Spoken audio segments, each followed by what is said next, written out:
Today, during a press briefing in Finland, President Biden was asked about Wall Street Journal reporter Evan Gershkovich. Gershkovich, an American, has been detained in Russia for more than 3 months. This is what President Biden said.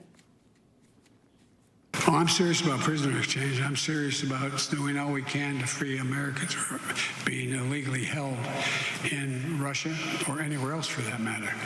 And that process is underway. Well, that's great news. We want Gershkovich home yesterday. And just like I wanted WNBA star player Brittany Griner home. And to show you how important that was to me, just consider this. I did at least 21 segments right here on this show about Russia detaining her. That's a lot of segments. But I covered her detention so much because Russia holding Americans is that serious.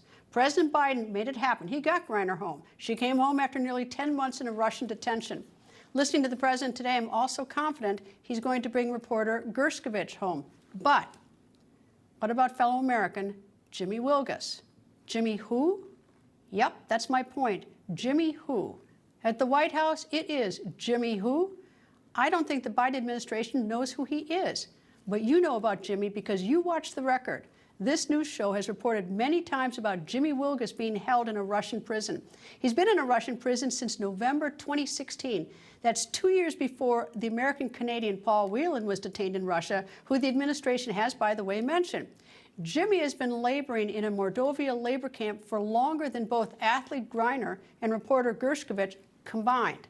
Let me repeat. I wanted Griner home, and I want Gershkovich home yesterday.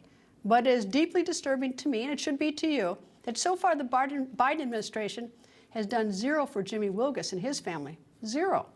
The Wilgus family and their dedicated publicity team that works pro bono to bring Jimmy home have never heard from the White House. Nothing. Now consider this, a major contrast. Griner was detained in February 2022. Just a few months later, President Biden spoke over the phone to Griner's wife, Sherelle. 2 months later, in September, President Biden spoke to Sherelle in person at the White House. That's 2 direct contacts in 6 months. President Biden did the same for Paul Whelan's family. But for the Wilgus family, nothing. It's been nearly 7 years, silence. Listen again to what President Biden said today.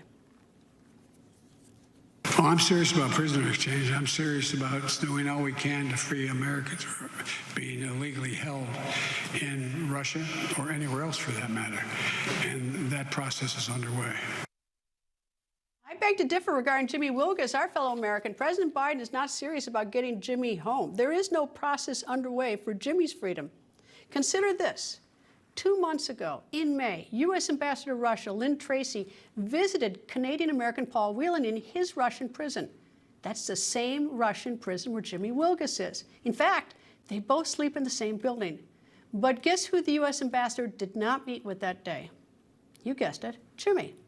I tweeted about it, hoping to get attention from the White House for Jimmy. It's obvious from my tweet and our extensive coverage of Jimmy, Griner, and Gershkovich that here on the record, we don't discriminate or pick or choose which Americans we want to help get home. I'm not so sure about the White House.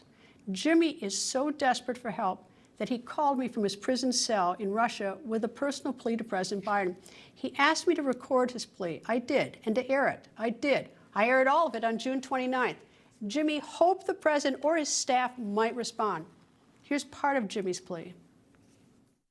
Imagine what it's like to be me, an American in Russia, tricked into signing a concession, tried behind closed doors, denied basic rights, and imprisoned with failing health, unattended. I call on President Biden to designate me wrongfully detained and bring me home. So far, no response. So after almost 7 years in a Russian prison, why at the White House and with President Biden is it still Jimmy who? You and I both know why. Because unlike WNBA star Griner and reporter Gershkovich, Jimmy doesn't have a powerful constituency that the White House wants to curry favor with. Griner had the WNBA and other supporters, and Gershkovich, while very unlucky to be in a Russian prison right now, is lucky to work for a powerful national news organization, the Wall Street Journal. What candidate during an election cycle, including President Biden, wants to be accused of ignoring a major news organization's reporter held overseas, right? You also may have heard about Gershkovich on other networks because, frankly, We journalists, we can be thick as thieves, meaning we rally around the flag for each other and support each other. But in doing so, sometimes we forget those who are not one of us, journalists. Jimmy doesn't have a powerful constituency. It's just Jimmy and two elderly parents. They do not own a team like the WNBA. They don't run a news organization. Jimmy is not a big sports figure. He's not a journalist. But you know what? He's one of us. He's an American. He's an American musician who was in a band writing and making music in Russia. Jimmy Wilgus needs to come home too, yesterday.